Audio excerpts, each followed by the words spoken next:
મંગલ કરિયો અંતકરણ કોરા જાતિ સમાજ સૌ પામે નિજ બલરામ મિથ્યા ભાવય ભાવતી જે પ્રગટે નિજવા તે હયવંત રહો સદા એ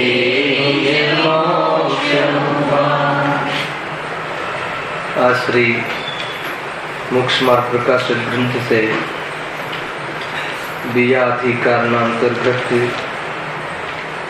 पीठिका रूप पहला पैराग्राफ पर चर्चा चालू है। त्या कर्म बंध रोग कहे टॉपिक आगे आवવાનો છે कि कर्म बंध ने जीव साथी अनादिथी संबंधित है અને એ કર્મ બંધન જીવને અનાદિથી સંબંધિત છે એ આગમ અને યુક્તિથી સિદ્ધિ પણ કરશે। 4 સ્ટેપ થયા ને। કર્મ બંધનને રોગ કહ્યો અને એવા કર્મ બંધનની જીવ સાથે અનાદિથી સંબંધ છે અને એ અનાદિથી જે સંબંધ છે એની આગમ અને યુક્તિથી સિદ્ધિ કરશે। આ પ્રકારના ટોપિક છે। એમાં પ્રથમ ભૂમિકામાં કર્મ બંધનને રોગ કહ્યું કે આત્માને કયો રોગ થયો છે? કર્મ બંધન। રોગ એટલે શું? દુઃખ। આત્માને દુઃખ નામનો રોગ થયો છે, અર્થાત તો આત્મા દુઃખી છે। દુઃખી થવા પાછળનું કારણ કોણ છે? તો કે કર્મ બંધન છે। કયા કર્મ?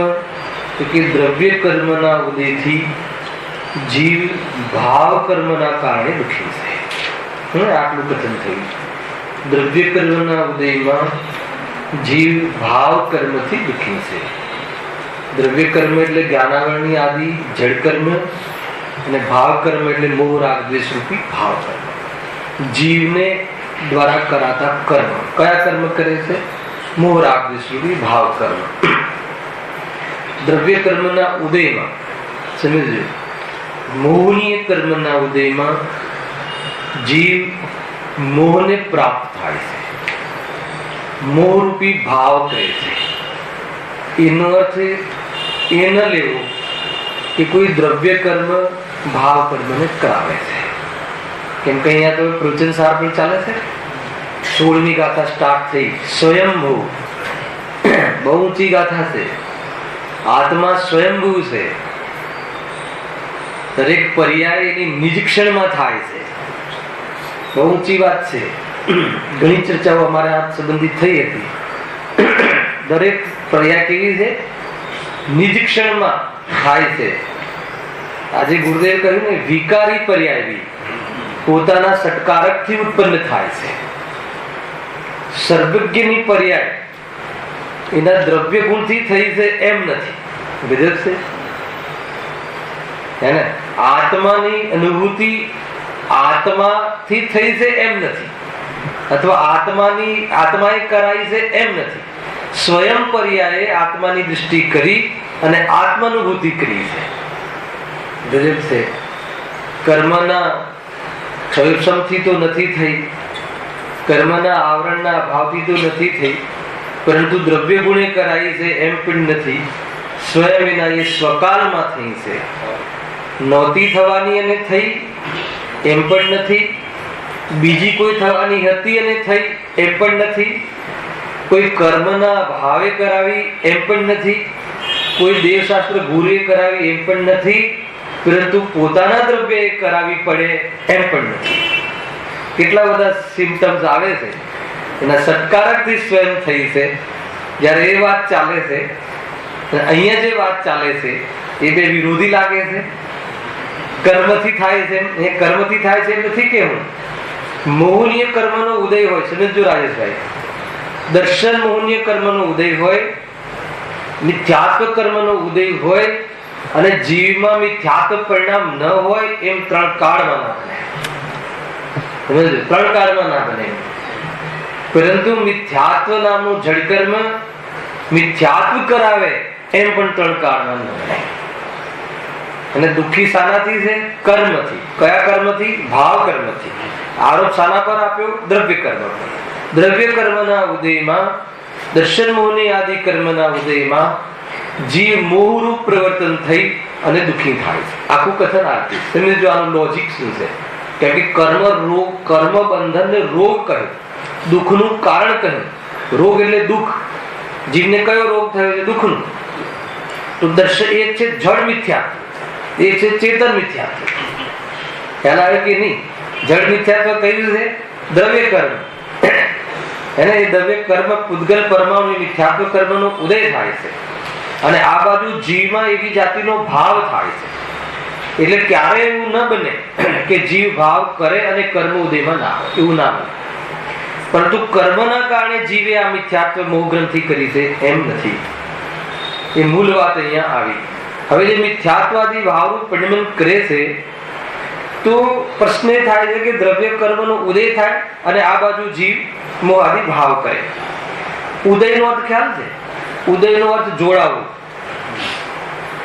એક અર્થ આ થાય છે આધ્યાત્મિક અર્થ. કર્મનો ઉદય થાય. ઘણા એમ કે કર્મનો ઉદય થાય પછી ન જોડાવું હોય તો? અરે ઉદય થયો એનું નામ જ જોડાવું. કેમ?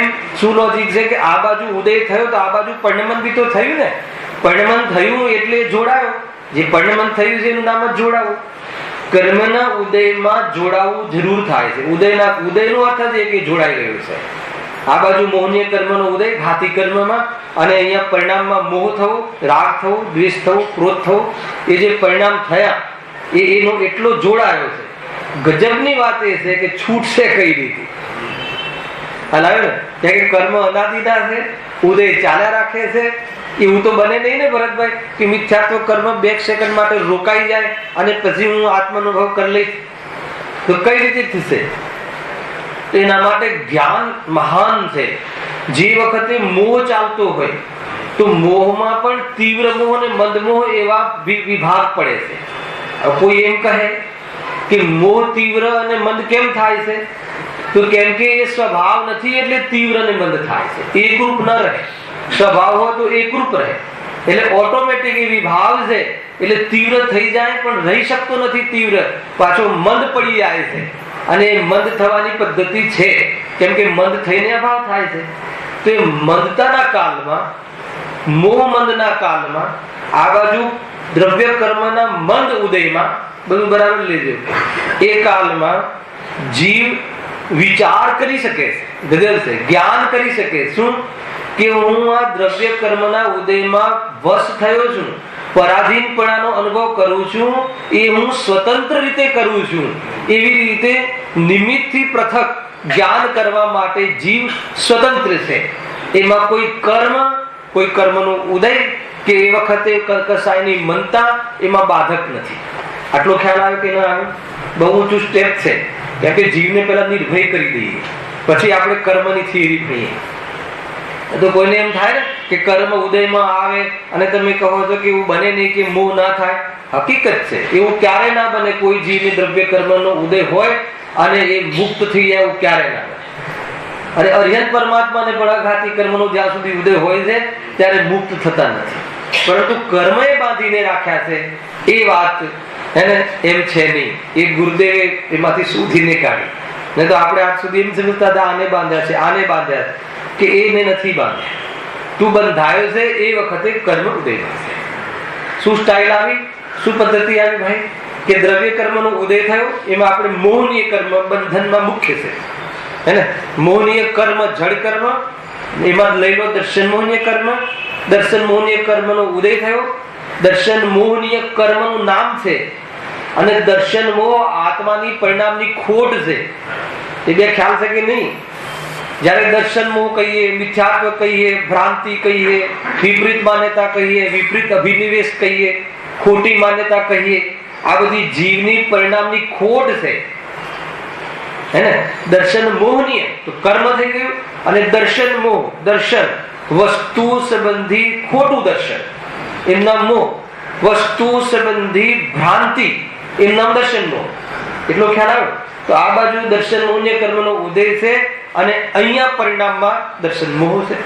દર્શન મોહ એટલે શરીર પ્રત્યે ભ્રાંતિ, આત્મા પ્રત્યે ભ્રાંતિ, વસ્તુના ફંડામેન્ટલ સંબંધી ખોટો અભિપ્રાય, ખોટું દર્શન, ખોટું જાણવું દેખવું, ઉલટું જાણવું દેખવું, એમ નામ દર્શન મોહ. હે ને? થવની પર શાસ્ત્ર છે એવું દેખાય છે તમને? આ થવની પર શાસ્ત્ર છે એવું દેખાય છે? આ થવનીય શાસ્ત્રનો આધાર આપ્યો એવું દેખાય છે કે એવું દેખાય છે? એનું નામ દર્શન મોહ. ખ્યાલ આવે કે નહીં? બસ એ જ છે. સર્વજ્ઞ ના પાડે છે કે થવની અલગ દ્રવ્ય, અલગ દ્રવ્યની પર્યાય, આ અલગ દ્રવ્યની પર્યાય બધી સ્વતંત્ર છે. થવની દ્રવ્ય શાસ્ત્રને આધાર આપેલ છે નહીં. અને આપણને શું દેખાય છે? હંમેશા પર્યાય સ્વયંભૂ છે, અને આપણને એમ લાગે કે પર્યાય કોઈ કરે છે. હે, મારું કોઈ કામ કરે છે, હું કોઈનું કામ કરી દઉં, આખી જીવન રીતે ચાલ્યું ને, પણ અહીંયા કહે છે કે સ્વયંભૂ છે. તો દર્શન સંબંધી ખોટ ચાલે છે ને? ક્યાં ચાલે છે? શ્રદ્ધામાં, ખોટી માન્યતામાં ચાલે છે. તો એ કહે છે કે આ બાજુ દર્શન મોહની ઉદ્ભવ હોય, ઉદય હોય, અને આ બાજુ પરિણામ જોડાયું. જેવું કર્મ ઉદય થયો એવા ભાવ જીવે કર્યા, સ્વતંત્ર રીતે કર્યા. હે ને? હવે કહે છે કે એ કર્યા તો આમ તો થયા જ રાખશે, અમારે તો અનાદિથી કર્મનું સિદ્ધન છે ને, ઉદયમાં આયા રાખશે ને, પછી અમે મોહ કરીશું ને, પછી અમારો તો મુક્તિ જ ઉપાય નહીં થાય. તો કે ચિંતા નહીં કર. યદ્યપિ આ 9મા અધિકારનો ચેપ્ટર છે, પણ અહીંયા તમને હિન્ટ આપી દઉં, સામાન્ય નિર્ભય રહેવાય ને, કે એ વખતે જ્ઞાન આપણી પાસે છે, એ વખતે મોહના મંદપણાના કાળમાં એ ધ્યાન રાખજો. અને તીવ્ર મોહમાં તો જ્ઞાન બૂઠું થઈ જાય છે. તીવ્ર મોહમાં જ્ઞાનની વિચાર શક્તિ નબળી પડી જાય છે. તીવ્ર મોહ હોય ને, ઇન્દ્રિયોના વિષયોનો તીવ્ર મોહ હોય તો દુનિયામાં પણ વિવેક નથી રહેતું, લૌકિક વિવેક નથી રહેતો. અલૌકિકની વાત તો જવા દો. હાલ આવે કે નહીં? જયારે માથે ચડી જાય કે ધન કમાવું છે, તો સામે સગો ભાઈ છે કે પાર્ટનર છે કે જીવની હિંસા થાય છે કે કોઈને દુઃખ થશે, એનો વિચાર શુદ્ધ આવે છે? નથી આવતું. ભોગનો ભાવ માથે ચડી જાય, તીવ્ર થઈ જાય, તો એમાં ભેદ કરે છે પત્ની છે કે આ પરપત્ની છે, ભેદ નથી કરી શકતો. કોણ? પરિણામ. એ વખતે જ્ઞાન કેવું થઈ જાય છે? બૂઠું થઈ જાય છે. એ સ્વરૂપ છે. પણ જ્યારે મોહ મંદ પડે, મોહ મંદ કેમ પડે? ફરીથી લઈ લેજો, હમણાં જે લીધી 5 મિનિટ, બહુ ઉત્કૃષ્ટ વિષય છે. મોહ કેમ મંદ પડે? કેમ કે સ્વભાવ નથી, એકરૂપ ન રહે, એટલે સ્વાભાવિક છે કે મંદ પડે. ગમે એટલો ક્રોધ ઉત્પન્ન થાય માણસને, જીવને, પરંતુ ક્રોધ ઠંડો પડે જ, તે નિયમ છે. કેમ? કેમ કે સ્વભાવ નથી, એટલે એકરૂપ ના રહી શકે. બસ હવે ચતુર્ય એમાં છે, વિવેક એમાં છે કે મોહ મંદના કાળમાં જીવને જે જ્ઞાનની જાગૃતિ થઈ, અરે રે આ શું મેં ક્રોધ કર્યો, એવો ભાવ આવે. એ વખતે ક્રોધ જે થયો છે, રાગાદી ભાવ થયા છે, એ પણ હું વશ થયો, પરાધીન થઈ ગયો, અથવા તો પરાધીનપણું મેં અનુભવ કર્યું. એ પરાધીનપણું પણ સ્વતંત્ર રીતે થયું છે, કોઈ કર્મએ કે કોઈ વ્યક્તિ નથી કરાવ્યું, મેં મારી ખોટી બુદ્ધિથી કર્યું છે. એવો વિવેક એ વખતે જાગૃત થઈ શકે છે. આ આપણી બાજી છે, અને આપણા હાથનો એક્કો છે, આ હુકમનો એક્કો છે. મોહ રહેવાના કાળમાં, હે ને, એ વખતે ઘાતી કર્મ મંદ પડ્યા, ઘાતી કર્મનો ઉદય મંદ પડ્યો, ઘાતી કર્મનો બંધ બી મંદ પડ્યો. નવો બંધ બી મંદ પડે છે, અને જે વિચાર શક્તિ કેળવે છે. અને એ વિચાર શક્તિ કેળવે એમાં જે અપૂર્વકરણ, અધકરણ, અપૂર્વકરણ, જીતુભાઈ, હે ને, થોડા આઈ કોન્ટેક્ટ થાય રીતે બેસો, ત્યારે મજા આવે કે ખ્યાલમાં આવે ને. એ શું થયું કે જે અધકરણ, અપૂર્વકરણ અને અનિવૃત્તિકરણ, એ જે પરિણામો છે ને, તો એ જે પરિણામ છે ને, એ કરણ કહ્યું. કરણ એટલે પરિણામ, વિશુદ્ધ પરિણામ છે. એ જે વિશુદ્ધિ લબ્ધિમાં જે વિશુદ્ધતા છે ને, એ તો સાતા કર્મ વેદનીયનો બંધ પડે એવી વિશુદ્ધિ છે. અને આ જે વિશુદ્ધિ છે ને, સમ્યક દર્શનના પૂર્વ, એ ઘાતી કર્મને સ્થિતિ અને અનુભાગ ભૂકા બોલાવી દે એવી જાતિની આત્માની વિશુદ્ધિ, એવા અપૂર્વ આત્માના વિચાર રહે છે, સૂક્ષ્મ વિચાર રહે છે. ખ્યાલ આવે કે નહીં? તો એ જયારે વિચાર રહે છે, એ પદ્ધતિ થઈ આ મોહ મંદના કાળમાં. અને એમ થઈને પછી શું થાય છે? એ વિચાર પણ તૂટી જાય છે અને પ્રતીતિ થઈ જાય છે, એ વખતે મોહનીય કર્મનું શું થાય છે?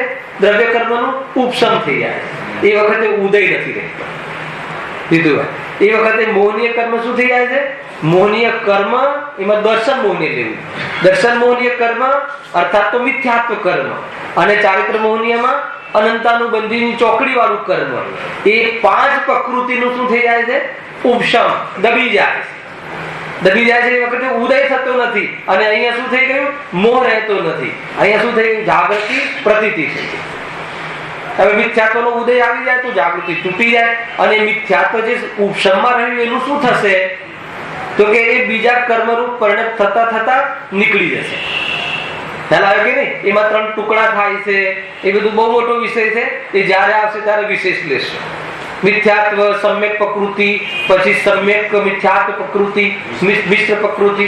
એ રીતે સમ્યક પ્રકૃતિ ઉદય થઈ જાય તો ક્ષરક્ષમ સમ્યક તો થઈ જાય. હાલ એનો વિસ્તાર નથી કરવો. એ જ્યારે આવશે ત્યારે એક એક કર્મ દ્વારા સમજાઈને કરીશું. ત્યારે મિથ્યાત્વ જે સત્તામાં રહ્યું, ઉપશમમાં રહ્યું, એનું શું થશે? તો સમ્યક પ્રકૃતિ જે ઉદય હોય છે એ રીતે એ પરમાણુ કન્વર્ટ થઈ જાય છે, અને સમ્યક પ્રકૃતિ ઉદયમાં આવે છે. એ રીતે ઉદયમાં આવે છે એટલે ક્ષૌક્ષમ સમ્યક દર્શન બન્યું રહે છે, પરંતુ જે ચલમલ ઘાટ દોષ સામાન્ય રહે છે. કેવલી ગમ્ય એ આખો અલગ ચેપ્ટર છે. કુલ મળીને શું કહેવું થયું? કે એ મોહનીય કર્મ, દર્શન મોહનીય કર્મનો ઉદય ન રહ્યો. અને એ પ્રમાણે અહીંયા દ્રવ્ય કર્મ ઉદયમાં હતા છતાં પણ મોહ મંદ પડ્યો. એ કાલમાં જીવ પુરુષાર્થ કરી અને મોહનો અભાવ કરી શકે છે. પણ આ અત્યારે અહીંયા શું વાત ચાલે છે? કે જીવ શાનાથી દુઃખી છે? ભાવ કર્મ અથવા તો કર્મથી દુઃખી છે. એટલે પહેલા શું વાત કરાવી? કે કર્મ બંધન રોગ છે. મેં 2 વાત બતાવી દીધી રાજેશભાઈ. કર્મ બંધન રોગ છે, અને એ રોગ થવાના કાળમાં પણ જ્ઞાન સાધન દ્વારા એ રોગનું નિવારણ કરી શકાય છે. 2 વાત ખ્યાલમાં આવ્યો? અને કર્મ બંધન ને કયું કર્મ બંધન રોગ છે? હા, દ્રવ્ય કર્મ પર આરોપ આવ્યો કે અહીંયા દ્રવ્ય કર્મની મુખ્યતાથી ચર્ચા છે પૂરા અધિકાર. પરંતુ એ દ્રવ્ય કર્મનો બંધ શાના કારણે થયો હતો? ભાવ કર્મના કારણે, ભાવ બંધના કારણે. તે એવા ભાવ કર્યા હતા એટલે આ કર્મ ઉદયમાં આવ્યા. આટલું થઈ ગયું. પહેલું જે ચેપ્ટર હતું ને, કર્મ બંધન રોગ, એનું નિદાન એ અમે આ અધિકારમાં દર્શાવીએ છીએ. કર્મ બંધનનો પરિચય કરાવીએ છીએ કે કર્મ બંધન જ રોગ છે, કર્મ બંધન જ દુઃખ છે. એનું અમે તને પાકું કરાવીએ છીએ, એને બોધ કરાવીએ છીએ, એનો નિર્ણય કરાવીએ છીએ, એનું નિદાન કરાવીએ છીએ. આજે તને રોગ થયો છે, આજે તું ભોગવે છે, એ તારા કર્મએ કરેલું દાન છે. ખ્યાલ આવે કે નહીં? એ રીતે હાથે કરેલા હૈયે વાગ્યા છે, તે કર્યા છે. તું કોઈના પર આરોપ નહીં આપતો. સૌ પ્રથમ આ અહીંયા વાત કરાવે. એને કાંઈ પણ થોડું થાય તો આમને આમ કર્યું, પેલાએ આમ કર્યું, આને આમ કર્યું. અરે તે તારી સાથે થયું છે એ તારા કારણે થયું છે. પહેલો એકલો નિમિત્ત દ્રષ્ટિ તોડવાની વાત. ખ્યાલ આવે ને? આખું જીવન આમ, અને પછી એ લોકોને અર્થાત એ વ્યક્તિઓને દૂર કરવા ને આ કરવા ને તે કરવા, એમાં નવા કર્મ બંધન કરે છે, અને એ પ્રમાણે થતું દેખાતું નથી, સંભવ નથી. કોઈ બીજા પદાર્થમાં તું શું કરવા માટે સ્વતંત્ર છે? કાંઈ નહીં. અને પોતાનામાં શું ન કરવા માટે સ્વતંત્ર છે? બધું જ કરવા માટે સ્વતંત્ર છે. દુઃખી થવું હોય તો એ સ્વતંત્ર છે, સુખી થવું હોય તો સ્વતંત્ર છે. ચંદ્રકાંતભાઈ, ખ્યાલ આવે? કેટલો સુંદર અને સરળ વિષય છે. હે ને? એ રીતે હવે આપણે આગળ ગઈકાલે જ્યાંથી છોડ્યું હતું ત્યાં વિચાર કરીએ છીએ. અને વૈદ્યનું ઉદાહરણ આપ્યું હતું કે વૈદ્ય કેવી રીતે આ કર્મનું નિદાન અથવા તો એ રોગી મનુષ્યને રોગનું નિદાન કરાવે છે, અને રોગમાં થતી અવસ્થાઓનું બોધ કરાવે છે, અને એ અવસ્થાઓથી પાકું થઈ જાય છે અને વિશ્વાસ આવી જાય છે કે નહીં, આ વાત તો સાચી છે કે મને આ રીતે જ થાય છે, કે મને પેટમાં દુખે છે, ચક્કર આવે છે. એના નસ પકડીને કે ને, ખાલી નસ, નાડી પકડીને રોગની નસ કહી દે છે કે રોગ કેમ થયો છે. રોગના પૂરા લક્ષણ બતાવે છે નાડીથી. માથું ભારે થાય છે, ગેસ ઉલટો થાય છે, પેટમાં તકલીફ રહે છે. હા, ક્યાં બધું રહે છે? કેમ થાય છે? કે તમે રાત્રિમાં અનાપસના ભોજન કર્યું હતું ને એટલે થાય છે. 2 કારણ બતાવી દીધું. રેકડી પર ખાધું હતું કાલે કાંઈ? દર્શન પૂછે ને ડોક્ટર, કાલે કઈ બહાર ખાધું હતું? હા કે હા, બરાબર છે. એટલે જ આ બધું બરાબર છે કે પૂર્વમાં તમે આમ કર્યું હતું અને આ ઉદયમાં આવ્યો છે એટલે આવી અવસ્થાઓ થઈ છે. અને આટલું કહેવાથી એને શું સારો નિશ્ચય થઈ જાય છે? રોગનો નિશ્ચય થઈ જાય છે અને વૈદ્ય ઉપર વિશ્વાસ આવે છે કે અહીંયા મને સાચો ઉપાય મળશે. બહુ ઊંચી વાત છે આ. આને લીધે તો કઈ લોકો પોતાની દુકાન ચલાવી લે. આ જ્યોતિષીઓ છે ને એની દુકાન આના કારણે ચલાવી લે. અરે એટલી પણ આ મૂર્ખને ખબર નથી પડતી કે બધાને દુઃખ સમાન હોય છે. જીતુભાઈ તમે મારે ત્યાં આવો ને, હું તમને કાંઈ બી મારો પરિચય જ નથી. 10 વાત એવી કહું ને કે બધી સાચી, કોઈ મતલબ દમ જ નથી એમાં. દુઃખી જીવને શું દુઃખ હોય એટલી ખબર રાખવાની, એટલે બધી જ વાત એને સહા કે બરાબર છે, આમ જ થાય છે. અને કમાવા જઉં છું પણ જેટલું કમાવા માંગુ છું એટલું કમાવા નથી મળતું. બરાબર છે, એ દરેક જીવની રોગ છે.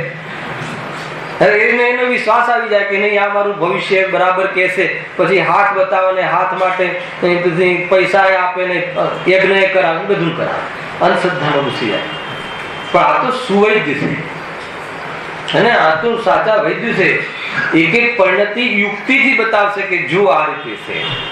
અને એમ કરીને શાનો નિશ્ચય કરાયો? રોગનો નિશ્ચય કરાયો અને તેથી રોગનો દૂર કરવાનો ઉપાય પણ બતાવ્યો. હેને આ પડીકી લેવાની છે, આ દૂધ સાથે લેવાની છે, આ રીતે કસરત કરવાની છે, એને 2-4 વાર માથું ઊંચું નીચું કરવાનું છે, પગ આમ કરવાનો છે, કહે છે કે નહીં? બધા પોઈન્ટ આપવા, અહીંયા પોઈન્ટ આપવાનો છે, આમ કરવાનું છે. તો એનાથી બતાવે, ઉપાય બતાવે, અનેક ઉપાય. અને આપણામાં 4 અનુયોગ દ્વારા લેશું. બેનનો પ્રશ્ન તો લેશું. તો અહીંયા એ પ્રમાણે ઉપાય બતાવે છે અને એ ઉપાય બતાવે છે અને એનો પણ વિશ્વાસ કરાવે છે. આ ગઈકાલનો વિષય કહું છું, એનો પણ વિશ્વાસ કરાવે. શું વિશ્વાસ કરાવે છે? કે આવું કરવાથી ફલાણા ભાઈને મટી ગયું હતું, પૂછી લો. પ્રતીતિ કરાવે છે, એને વિશ્વાસ કરાવે છે કે એ ડોક્ટરોએ એને કહ્યું હતું કે ઓપરેશન વગર તમે ચાલી જ નહીં શકો, અને જો અત્યારે ચાલીને મંદિર જાય છે. એને પ્રેક્ટિકલી બતાવે. ખ્યાલ આવે કે નહીં? તો એ રીતે પ્રતીતિ કરાવે છે અને આટલું તો વૈદ્યનું કામ પૂરું થયું. ત્યાં સુધી કાલે આવ્યા હતા. પછી શું કરવાનું? પછી આપણો વારો આવ્યો. એ વૈદ્યનું કામ કહ્યું. હવે આપણું શું કર્તવ્ય છે? રોગીનું શું કર્તવ્ય છે? કે જે પ્રમાણે કહ્યું હોય એ પ્રમાણે સાધન બનાવે તો પોતાના સ્વભાવને પ્રાપ્ત થાય છે. એક એક કથન અહીંયાથી કહ્યું મેં તમને. જો એ રીતે સાધન બનાવે, એ રીતે રેગ્યુલર કસરત કરે, એમ કહે છે. નહીં તો એક દિવસ કરે અને થોડુંક બરાબર થઈ ગયું હોય, બરાબર દર્શન, તો પછી તો એમ નહીં. એ રીતે જેટલું લેવાનું હોય, જે માત્રામાં લેવાનું હોય, જે સમયમાં લેવાનું હોય. આ તો ઓલા રોગની વાત ચાલે છે, રોગી મનુષ્ય. એ પછી ઉતારશે અહીંયા, ઉદાહરણ સિદ્ધાંતમાં ઉતારશે. ખ્યાલ આવે છે કે નહીં? તો એ પ્રમાણે સાધન ન કરે. નહીં મેં બરાબર સમજી લીધું છે, પપ્પાને કહે કે મેં બરાબર કયા સમય લેવાની, પણ પછી દવા લીધી તો કે નથી લીધી. કેમ નથી લીધી? ટાઈમ નથી. ખ્યાલ આવે કે નહીં? આ પ્રમાદ, સામાન્ય વાત નથી, પ્રમાદ. હે ને, દેહ અને આત્મા જુદો છે. સમજી આવ્યા પછી એ પ્રમાણે પ્રતીતિ કરી કે હવે ટાઈમ નથી. કેમ કે દેહ માટે મારી પાસે દેહ માટે એટલો બધો સમય જરૂરી છે કે દેહથી ભિન્ન છું એનો મને હાલ સમય નથી. ખ્યાલ આવે કે નહીં? દેહ માટે કેટલો સમય? નવડાવવું, ખવડાવવું, પીવડાવવું, એને કેટલો, મતલબ કે જાણે જે પોતાનું છે નહીં એની સેવા કરે છે. છેલ્લે માટીની અંતિમ પર્યાય છે આ ભવે. આ ભવે શું પર્યાય છે? રાગ છે ને. એને વૈરાગ્ય આવી જાય કે આજે શું ક્યાં લાગ્યો છે. અરે દુનિયા ભલે ને એનો મહિમા કરતી, દુનિયામાં તો એ જ બધું દેખાવાનું છે. જીવ ત્યાં ભરમાઈ જાય છે કે બહાર તો બધું આમ ચાલે છે ને તેમ ચાલે છે. કઈ ગાડીમાં વાત થતી હતી ને આ સંબંધી, શું વાત થતી ભૂલી ગયો.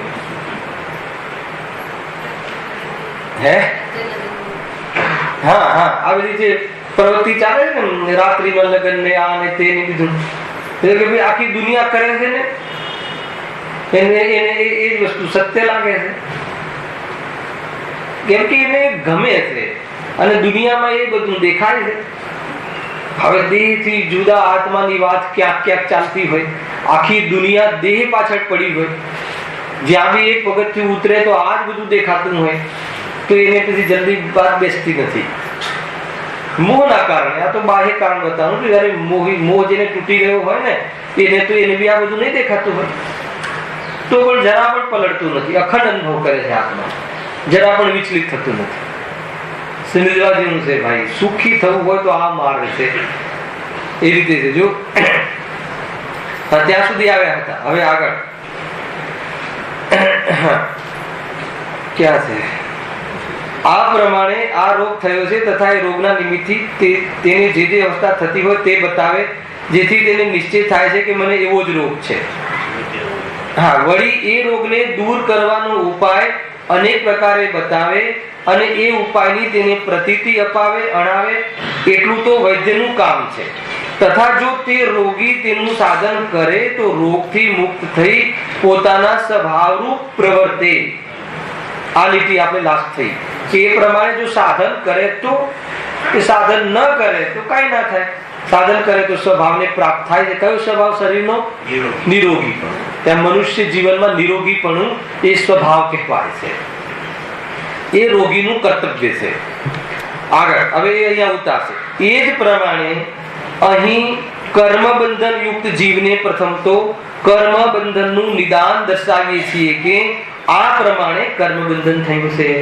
એ પ્રમાણે મેં આ અધિકારમાં શું કહેવા વાળા છીએ? કર્મબંધનનું નિદાન કરાવીએ છીએ કે આ કર્મબંધનના કારણે તું દુઃખી છે, એના કારણે તને રોગ થયો છે.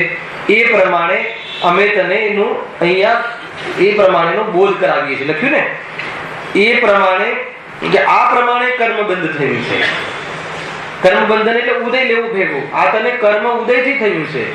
કેમ આમ થયું? તો કર્મ ઉદયના કારણે થયું છે.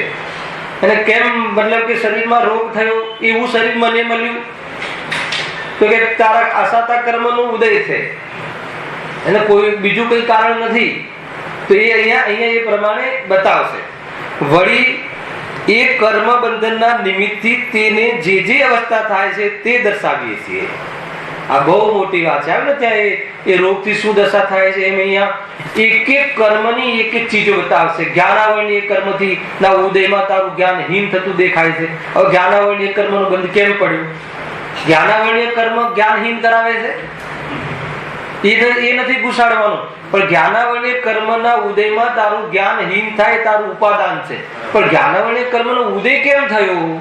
કે તે બંધ કર્યો. હાલ આવે કે નહીં? તે આત્માના જ્ઞાનનો અનાદર કર્યો હતો.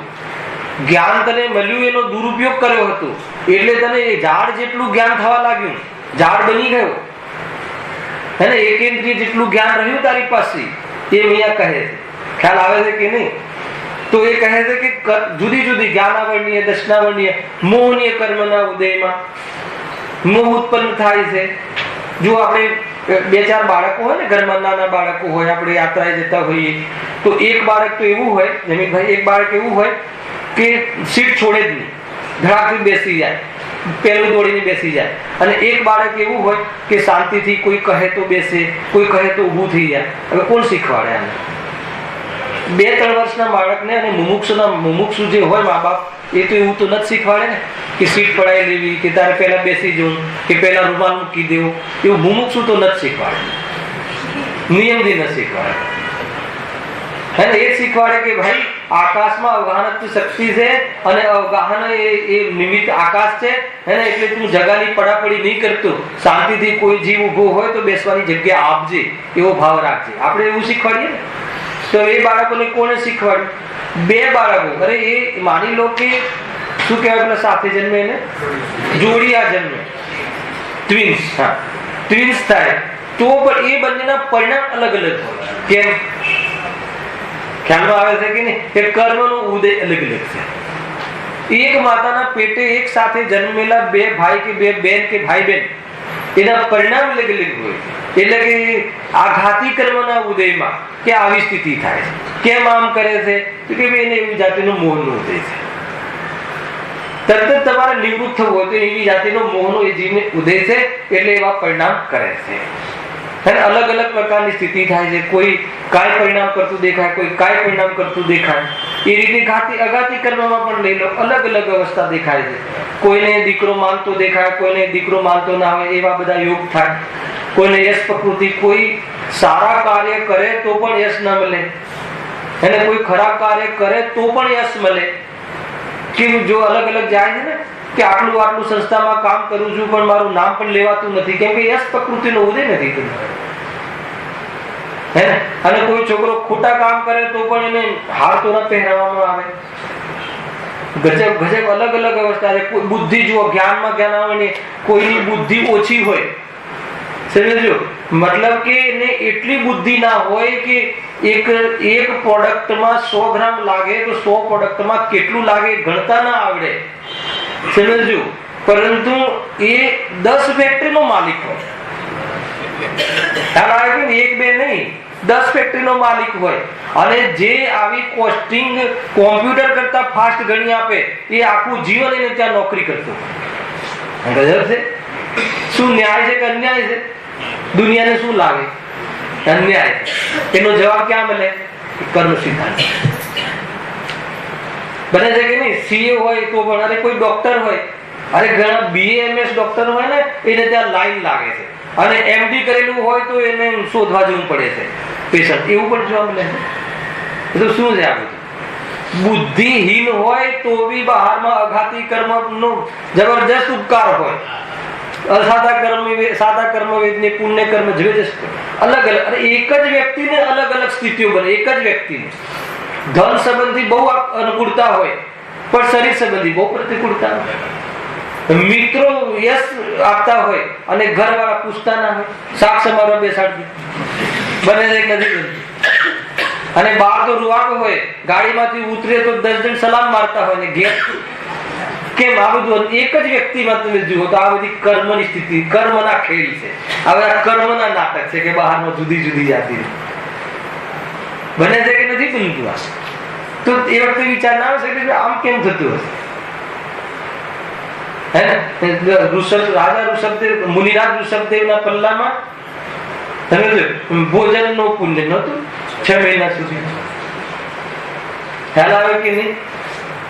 એ બધા પુણ્યના કલાપ છે, પાપ પુણ્યના ખેલ છે. આ તો બહારના નાટકો છે. આ કર્મથી આવા કર્મ કેમ થયા? તો કે તેવા ભાવ કર્યા છે. અને એ બતાવે પણ છે આદિનાથ જયારે રાજા હતા ત્યારે શું કર્મ બાંધ્યું ને ફળ ક્યારે આવ્યું, બધું નિશ્ચિત અને બધું જ કર્યું કરાયેલું છે. એવું નથી કે કોઈ નવું થઈ રહ્યું છે ને કોઈના દ્વારા થયું છે, એવું કશું જ નથી. જો આ ખ્યાલ આવી જાય તો જીવ નવા કર્મ કરતો અટકી જાય કે ના અટકી જાય? મૂળ એ બતાવે છે. કોઈ રહસ્ય જ નથી રહ્યું. બહારના જીવો સાથે, બહારના પદાર્થો સાથે તારે કોઈ પણ રીતે સંબંધ રાખવા લાયક નથી, નક્કી થઈ જાય છે. એટલું વૈરાગ્ય આવી જાય કે શું છે? સુખી દુખી થવું તારા હાથમાં છે, કર્મ બંધન દુઃખનું કારણ છે. અહીંયા લખ્યું ને કે કર્મ બંધનના નિમિત્તથી તેને જે અવસ્થા થાય છે તે દર્શાવીએ છીએ. આ તો સેમ્પલ કહ્યું, આ ભૂમિકા છે. આગળ એક એક કર્મ સાથે એક એક અવસ્થા બતાવશે. એટલો સરસ અધિકાર છે. પેલા જ્ઞાનાવરણીય કર્મના થતી સ્થિતિ, દર્શનાવરણીથી થતી સ્થિતિ, એક એક પછી એના પ્રત્યે એના દોઢ પાનાના એમને લેખ પૂરા એને વર્ણન કર્યું છે પંડિતજી કે કેવી જાતિની સ્થિતિ થાય છે. પણ કર્મથી નહીં. એટલા માટે પહેલો પાઠ ભણાવી રહ્યો છું કે કર્મના કારણે નહીં, એવા કર્મના ઉદયમાં જીવના અશુદ્ધ ઉપાદાનથી કેવી જાતિની એ પ્રમાણે પરિસ્થિતિ થાય છે. અને એવી થવા છતાં પણ ઉપાય અર્થાત તો ઉપાય ઉપે કરવાનો જે સ્વભાવ છે એનો નાશ થતો નથી.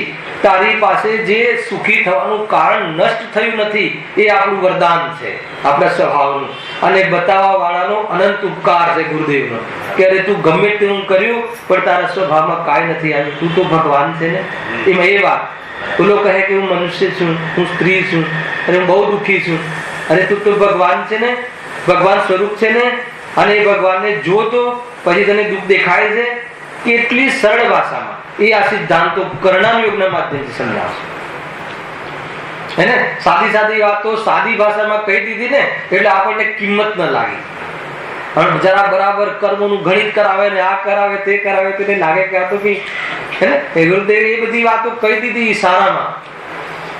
અનંત ઉપકાર છે આ સ્વભાવનો, હે ને? બતાવવા વાળા ગુરુઓનો પણ અનંત ઉપકાર છે કે ભાઈ કોણ બતાવે કે આવી સ્થિતિ હોવા છતાં, હા અરે પ્રભુ અમને તો એવા પરિણામ આવી ગયા છે કે માની લો કે દુનિયામાં કહી ના શકાય, કોઈને કહેવાય ને ડૂબી જવું પડે એવા પરિણામ આવ્યા છે. તો કે તારા દ્રવ્યનું કાંઈ નથી બગડ્યું, એ પરિણામ છે. બોલ તૈયાર છે, ભગવાન બન્યું છે, એ પરિણામ તને બાધક નથી. કોણ બતાવે? એ કર્મજનિત ઉપાધિ હતી અને આત્મામાં કર્મજનિત ઉપાધિ સ્વભાવમાં પેસતી નથી. તૈયાર થઈ જાય કે મારી પાસે એ પણ માર્ગ છે. હા, ઉદ્ગલજનિત ભાવ છે. પેલું કોણ બતાવે? સાથે વાત રાખીને વાત કરવાની છે. પરંતુ આનાથી શું થાય કે ભૂક્કા બોલાવી દે નિમિત્તાધીન દ્રષ્ટિના. એકદમ કે ભાઈ આનાથી, અરે તે તારા કરાયેલા તું ભોગવે છે, બીજો કરે ને તું ભોગવે એ વસ્તુમાં છે જ નહીં. કોઈ કરે ને કોઈ ભોગવે, હે ને? સારા પગવાળી બહુ આવે એટલે તારા ઘરમાં પૈસા આવે. અરે આ ખ્યાલ આવે ને તો આ બધું જે દૂષણ ચાલે છે ને બહુઓને બાળી નાખવાનું એ દુનિયામાં મટી જાય. આ સમજે તો પત્નીના પુણ્યનું પતિ ખાય, પતિના પુણ્યનું પત્ની ખાય, એવું છે વ્યવસ્થા? કરે કોઈ ને ભોગવે કોઈ છે જ નહીં. એટલે આ કર્મ થિયરીમાં તમારે આવવું પડશે કે જે કરે એ ભોગવે, જે કરતા છે એ ભોગતા છે. અધ્યાત્મમાં બી ઘૂસી જવાય. રાગનો તું કરતા છે તો દુઃખનો પણ ભોગતા છે. જ્ઞાની કહે છે કે પ્રભુ મને રાગનો હું કરતા છું, કઈ અપેક્ષા એ કરતા નહીં, હે ને? આ રાગને મેં કર્યો છે, પરે નથી કરાયો ને હું પરનું કરતો નથી, પરંતુ સ્વરૂપ ચૂકીને મેં રાગ કર્યો છે પ્રભુ. એટલો રાગ કરવાના કાળમાં હું દુઃખી છું અને વાસ્તવમાં સ્વભાવ તો મારો સુખરૂપ છે. એ થયું અકરતું નહીં ને કરતું નહીં, ભોગતું નહીં ને અભોગતું નહીં ને. ગજબના ધર્મ છે ધારણ કરેલા ધર્મ, અનંત ધર્માત્મક વસ્તુ છે ભાઈ. ખ્યાલ આવે કે નહીં? કરતું નહીં એટલે સ્વતંત્ર થઈ ગયું. રાગ આત્મા અજ્ઞાનને વશ થઈને રાગ કરે છે, સ્વરૂપ ચૂકીને રાગ કરે છે. જ્યારે સ્વરૂપમાં ના હોય ત્યારે જ્ઞાની પણ રાગ કરતા હોય છે. પરંતુ જ્ઞાની છે ને એટલે રાગના જ્ઞાતા દ્રષ્ટા રહી અને આત્મવિલનને પોષતા હોય. એ ક્રિયામાં સ્વતંત્ર છે. જો રાગ કરે છે ત્યાં લઈ લો નિમિત્ત પણ. એ રાગ કેમ કરે છે? કર્મને વશ થઈને. લખ્યું શાસ્ત્રમાં પરથી નહીં, કર્મને, સ્વયં કર્મના ઉદયમાં વશ થઈ જાય છે. ગજબ છે. કર્મને વશ થઈને રાગને કરે છે, પણ એ વખતે પણ સાક્ષી પણ રહે છે. ખ્યાલ આવે કે નહીં? સાક્ષી પણ કેવી રીતે રહે છે? કે આ જે છે એ યોગ્યતા છે ક્ષણિક, અને આ આત્માની ત્રેકાનિક યોગ્યતા નથી. અને આ આત્માનું સ્વરૂપ ચૂકીને મારું આવું પરિણામ થયું છે અને એનું મારા અતિન્દ્ર સુખ સાથે સંબંધ નથી. આવું જે ભાન હોય છે એ નિરંતર સાક્ષીપણે એ રાગનો સાક્ષી રહીને રહે છે. એટલે એ રાગ એક ક્ષણિક યોગ્યતા શું થઈ જાય છે? નાશને પ્રાપ્ત થઈ જાય. ખ્યાલ આવે છે કે નહીં? અને એ જો રાગનું જે કરવાપણું થાય છે એમાં કર્મનું નિમિત્તપણું લાગે છે, અને રાગનું અકર્તાપણું જે થાય છે એમાં કર્મનું નિમિત્તપણું લાગુ નથી પડતું. એમાં પુરુષાર્થનો વિભાગ છે. એમાં કોઈ કર્મ રોકતું નથી. માનો કે જ્યારે મને રાગ આવી રહ્યો છે, સમજો પ્રયોગમાં લઈએ, રાગ આવી રહ્યો છે, એ વખતે રાગ મારો સ્વભાવ નથી. એ નક્કી કરવામાં મને કયું કર્મ ને કયો મારી પત્ની કે મારો પુત્ર મને બાધક છે. અને મારી પત્ની કહે કે મને તમને મારા પ્રત્યે જે રાગ આવે છે હે ને એ બાધક છે એવું નહીં વિચારતા. ખ્યાલ આવે કે નહીં? તો એના માટે આપણે એના માટે ન વિચારવું કે વિચારવું એના માટે આપણે સ્વતંત્ર નથી. રાગ કરવાના કાળમાં, રોટલી કરવાના કાળમાં આત્મા બનાવી શકતો નથી, અને એવી પ્રતીતિ કરવા માટે જીવ સ્વતંત્ર છે કે નહીં? એટલે જ્ઞાન એટલું સ્વતંત્ર છે, એમાં કોઈ કર્મ નડતું નથી. એટલે ખ્યાલ આવે એ બાજી, એટલી બાજી આપણા હાથમાં છે, એટલી બાજી આપણા હાથમાં છે કે પૂરી બાજી આપણા હાથમાં છે. ખ્યાલ આવે કે નહીં? જબરદસ્ત વસ્તુ છે ભાઈ. એ કલા છે, આ એક જ્ઞાન કલા છે. જ્ઞાન એ રીતે નાચે તો કોઈનું કાંઈ મતલબ કોઈ દુઃખી થાય જ નહીં. તો જીવ અખંડ અનુભવ કરે છે. ઘણી બધી વાતો છે આમાં, તો આનંદ આવે એવી વાતો છે ભાઈ. જો શું કરે છે અહીંયા કે કર્મ બંધનના નિમિત્તથી તેને જે જે અવસ્થા થાય છે તે દર્શાવીએ છીએ. કર્મ બંધન એટલે શું? કર્મ જે બાંધ્યા હતા એ ઉદયમાં આવે એમ લે, હે ને? અર્થાત તો કર્મ જે બાંધ્યા હતા એ ઉદયમાં આવે તો ફરીથી કર્મ બંધન કરવાના ભાવમાં કેવી કેવી અવસ્થાઓ થાય છે. તીવ્ર મોહ માથે ચડી જાય તો કેવી કેવી અવસ્થા થાય છે. બે રીતે લઈ શકાય, હે ને? આ બધા ભાઈ વાંચવાના અને સમજવાના તરીકા બતાવું તમને. હવે અહીંયા તો લખ્યું છે કે કર્મ બંધનના નિમિત્તથી. કર્મ બંધનમાં કોણ નિમિત્ત છે? ભાવ કર્મ, ભાવ જીવના. તો જીવના એવા જે રાગાદી ભાવ કર્મ જ્યારે મોહ માથે ચડે છે, રાગ માથે ચડે છે, ત્યારે કેવી અવસ્થાઓ થાય છે. આ રાગના કારણે અવસ્થા થઈ છે, સ્વભાવના કારણે નહીં, એ બતાવે. તો પ્રભુ આ રાગ કેમ થયું? તો એમાં બી બે વસ્તુ બતાવે નિમિત્તની વખતે. પૂર્વ કર્મ તે બાંધ્યા છે, ઉદયમાં આવે એટલે થયું. એ બતાવીને શું બતાવવું છે? પત્નીના કારણે નથી થયું, પરના કારણે રાગ નથી થયું. તું એમ કહે કે મારો દીકરો નાનો અને કોમળ સરસ સુંદર છે એટલે મને રાગ થાય છે, તો ખોટી વાત છે. એ જ દીકરાને ક્રોધના કાળમાં તું પટકી પણ દે છે. પટકી દે છે કે નહીં?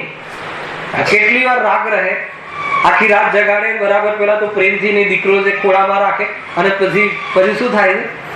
પછી થપાટની ક્રિયા બદલાતી જાય. પેલા પંપાડે પછી જો થપાટ ધાપ પડે છે કે નહીં? આ બધું પ્રેક્ટિકલ છે. સૂતો જ નથી, ઊંઘતો જ નથી, પછી પછાડ.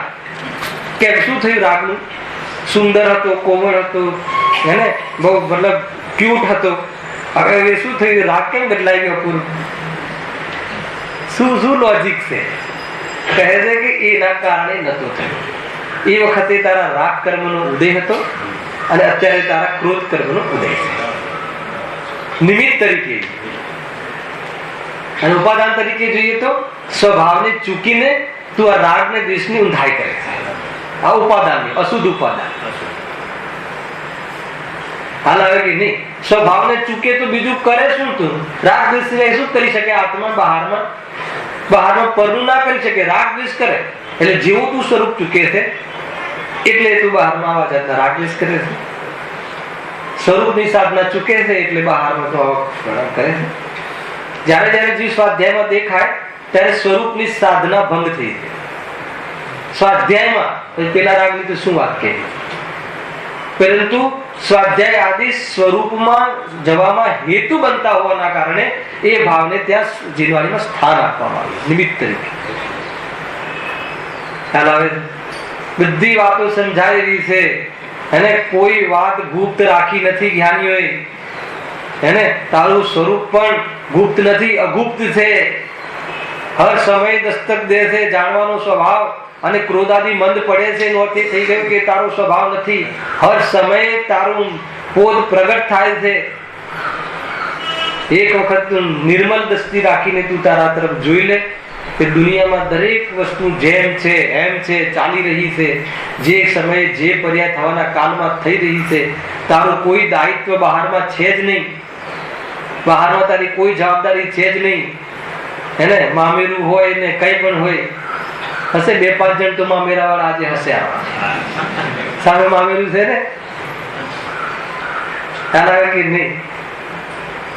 જીવ વ્યવહારોમાં તૂટી ગયો, કોઈ સંબંધ નથી. તું પેલા મામા છે કે નહીં? મામો બની ગયો આ જીવ. કેવું સ્વરૂપ છે? આત્મા છે, શુદ્ધાત્મા છે. ખરેખર રમી જવા જેવું જીતુભાઈ. એટલે આ વાત આવે છે કે ખરેખર શું છે દુનિયામાં, કયા આકાર પ્રકારો તારા છે, કયા સંબંધો. હંમેશા યાદ કરાવવું છે કે આ બધા સંબંધો મિથ્યા છે. શૈલેષભાઈ, આપણી જે મિત્રતા છે તો એ મિત્રતા આયુ પૂર્ણતા થતા પૂરી થઈ જશે. પછી હું ઓળખીશ કે આ કોઈ મારા મિત્ર હતા કે શું? કયા સંબંધો છે? એને સામાન્ય નિમિત્ત તરીકે કહ્યા તો સંબંધો હોય તો સાધર્મીપણાના કહ્યા.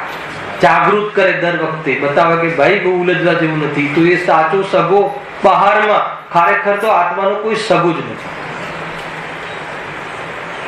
હે ને? એ સાધર્મી પ્રત્યે થોડું એમ આવે કે જગાડે છે, બતાવે છે કે ખાડામાં નહીં પડ્યો એટલું જ. હા, એથી વિશેષ કાંઈ નહીં. ગજબની સમજવા જેવું છે. હા, વાત એ ચાલે છે કે કર્મ બંધનના નિમિત્તથી તેને જે જે અવસ્થા થાય છે તે દર્શાવીએ છીએ. બતાવ્યું ને કેવી કેવી અવસ્થાઓ થાય છે. ઘાતી કર્મના ઉદયમાં પરિણામની ઓરથી બતાવ્યા. એક જ બે બાળકો, કોઈનો જુદો ક્રોધ, કોઈનો આ જે કોઈ સમજાવ્યા શીખવાડ્યા વગર, નવું શીખવાડ્યા વગર. અને અઘાતી કર્મમાં તો બતાવ્યું ને ક્યાં કેવી જાતિના અનેક પ્રકારની અવસ્થાઓ બતાવશે. એક એક કર્મની એક એક મોમેન્ટ બતાવશે. અને મતલબ કે જીવના ભાવ સાથે પ્રકૃતિ બંધાયેલી છે. બેનશ્રીના વચન છે થઈ ગઈ નહીં? એટલે શું બંધાયેલી છે? એટલે કોઈ એ પરાધીન વાત કહી? અરે તારા ભાવ પ્રમાણે કર્મ બંધ થાય છે, અને કર્મ બંધ ફળ આપ્યા વગર ટલતું નથી. એક પણ કર્મ મિથ્યા થતું નથી. તારી આંખ ફરકે એ સંબંધી પણ કર્મ બંધ થઈ જાય છે. તે શું કામ જોયું? માતા બેન ની સામે માતા બેન તરીકે જોયું તો પણ કર્મ બંધ થઈ જાય. આત્માની સામે ન જોયું ને, એટલો રાગ તો હશે ને મારી બેન, તો એ રાગ રીતે કર્મ બંધ થઈ જાય. અને કોઈ ભોગ વિલાસ થી જોયું તો પણ અશુદ્ધ કર્મ નો બંધ થઈ જાય. થાય છે કે નહીં? ખાલી આંખ ફરકે તું વિચાર કરો. એ કહે છે ગજબના બોલ છે જીતુભાઈ. તો આનંદ આવે છે ઘણી વાર સુગાણજીના, બેનશ્રીના, ગુરુદેવના જે સીધો રસ આપી દે છે. કેવી સરસ વાત છે કે જીવના પરિણામ સાથે પ્રકૃતિ બંધાયેલી છે. વિચાર કરજે કે કર્મ બંધ થાય છે. એ જ વાત અહીંયા આવી કે કર્મ બંધન રોગ છે. તને ભય નથી લાગતો ને કે એમાં શું થઈ ગયું, એમાં શું થઈ ગયું, એમાં શું થઈ ગયું, તેમાં શું થઈ ગયું, એનો જવાબ તને નહીં આપતા આવડે. હાલ આવે છે કે નહીં? એ વાત છે જે બેનનો બોલ છે ને એ છે આ. એક એક પરિણામનો તારે જવાબ આપવો પડશે. કોને? તને પોતાને ભોગવવું પડશે એમ કે. અને બસ એ મોહમાં તણાઈને કાંઈ પણ પરિણામ કરી લે છે હે ને, તો આ વિચારનો મતલબ કે બંધ થઈ જાય. મોહમાં તણાઈ જાય, કાંઈ નહીં. છતાં કહે છે કે તારી પાસે ઉપાય છે. આવા જીવો પણ મોહનો અભાવ કરીને તરી ગયા, એ બતાવવું છે આગળ. સમજમાં આવે છે કે નહીં? સવાલ જ નથી. ભયભીત તો જીવવાની કઈ રીતે કરાવે? અભયદાન આપે છે જીવવાની જ્ઞાની ધર્માત્મા હોય એને દાનના ભેદ અભયદાન. રાગને બતાવીને પણ ફસાય છે તું, એ તને ક્યાં ફસાય છે એનો બોધ કરાવે છે અને એમાંથી નીકળવાનો ઉપાય બતાવે છે. એ સુગુરુ સુવૈદ્ય જાણ. ખ્યાલ આવે કે નહીં? આત્મ ભ્રાંતિ સે રોગ નહીં, સદગુરુ સુવૈદ્ય સુજાણ.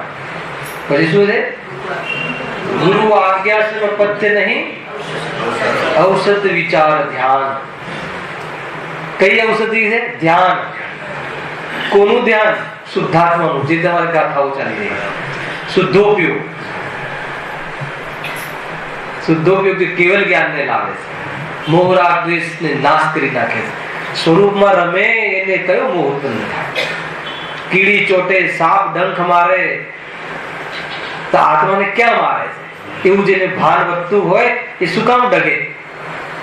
આવી અવસ્થા આવે છે કે નહીં?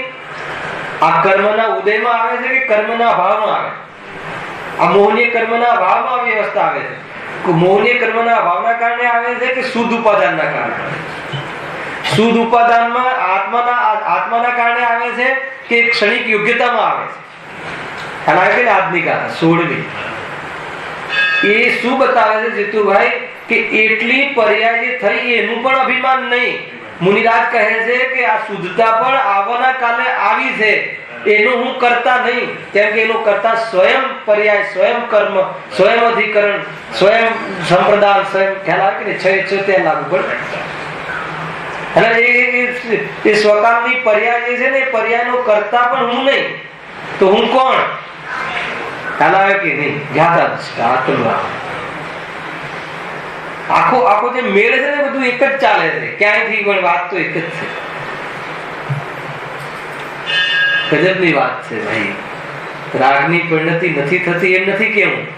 રાગની પરિણતિ એના સ્વકાલમાં થાય છે, કર્મ નિમિત્ત છે. એમાં ઉપયોગ તું રમાવે છે તો અનાદિની સંતતિ છે.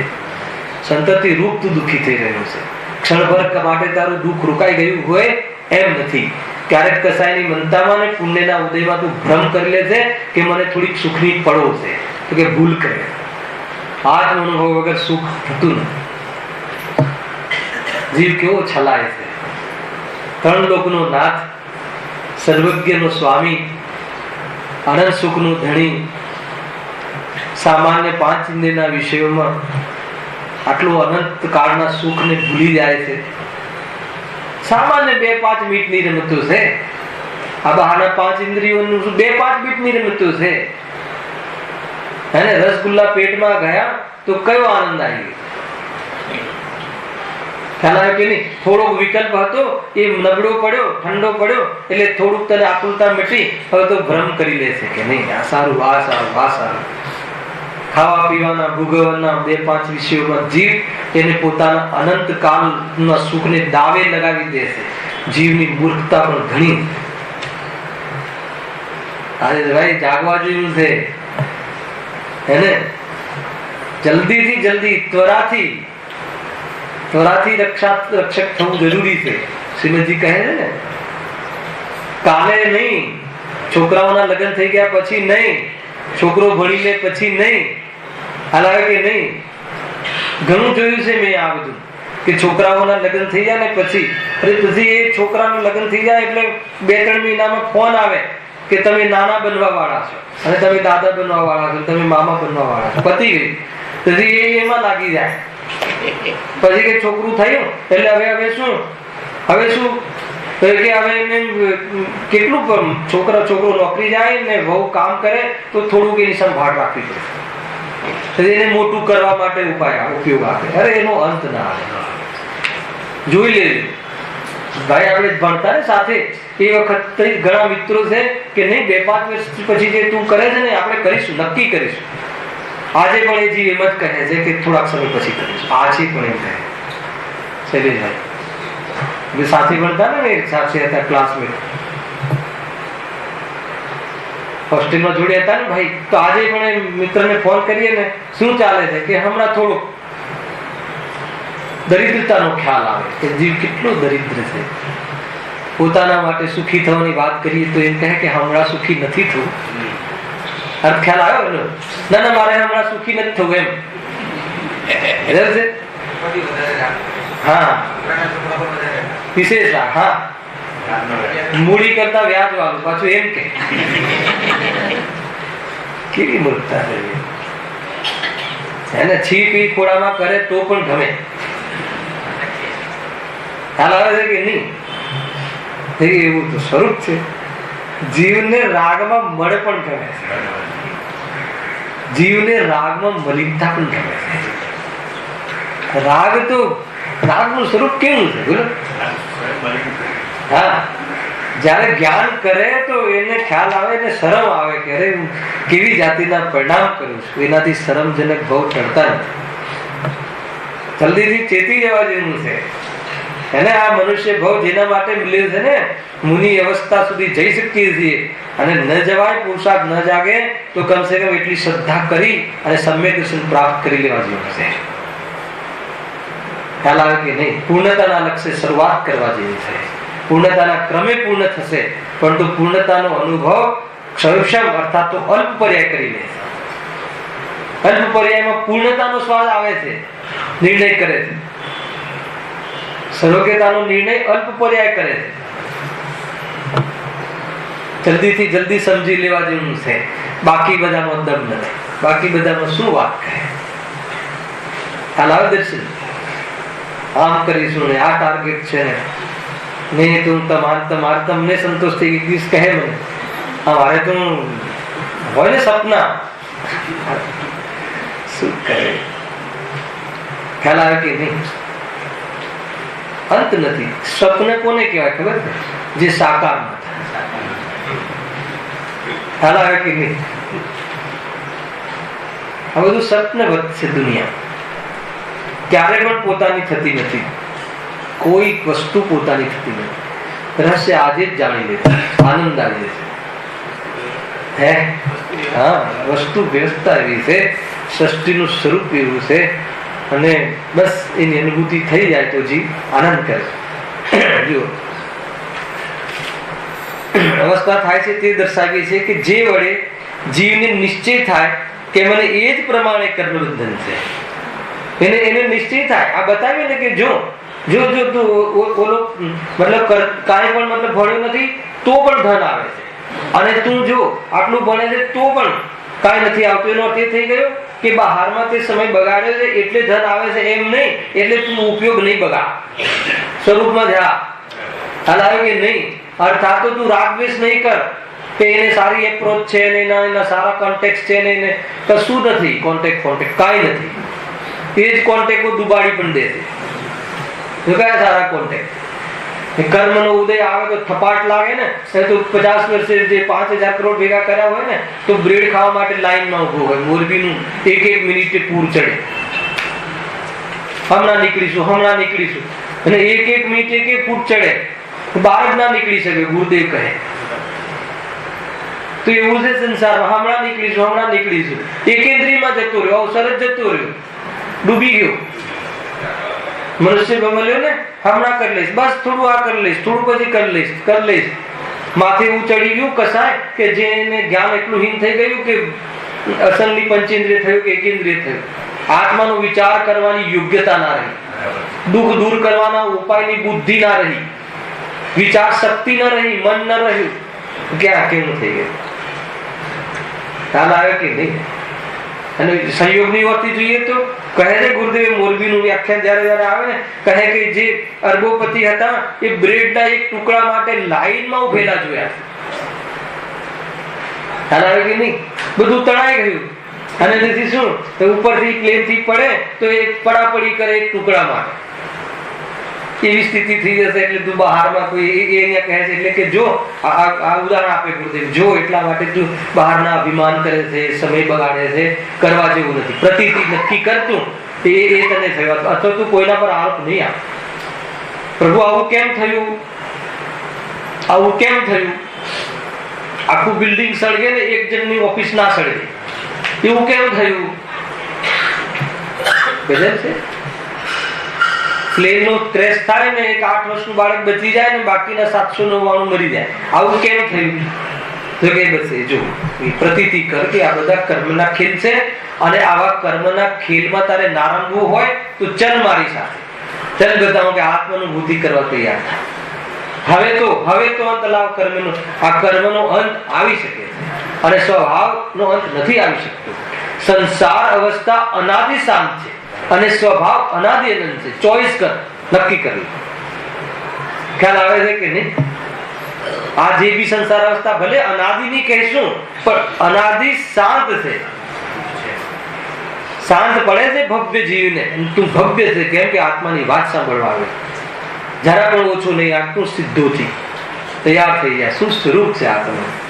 ખરેખર બહારના અભિમાન થોડું કઈ શું થઈ જાય, થોડી વિદ્યા બહારની વધી જાય, થોડા ધન વધી જાય, થોડું રૂપ બરાબર બહારનું શરીરનું આવે, એમાં તારું તો કઈ છે જ નહીં, અને અભિમાન કરે છે. એ અહીંયા કરે, જડે આપ્યું છે જડમાં સમાઈ જશે, માટીથી બન્યું છે માટીમાં સમાઈ જશે. છે કે નહીં? ગજબ છે. એટલે આત્માનુભૂતિ એકમાત્ર કર્તવ્ય છે. ચર્ચા હવે આગળ કરીશું, અહીંયા વિશ્રામ લઈએ છીએ. હવે બહુ ઊંચી વાતો છે, આગળ પણ આનો વિશેષ વિચાર આપણે પછી કરીશું.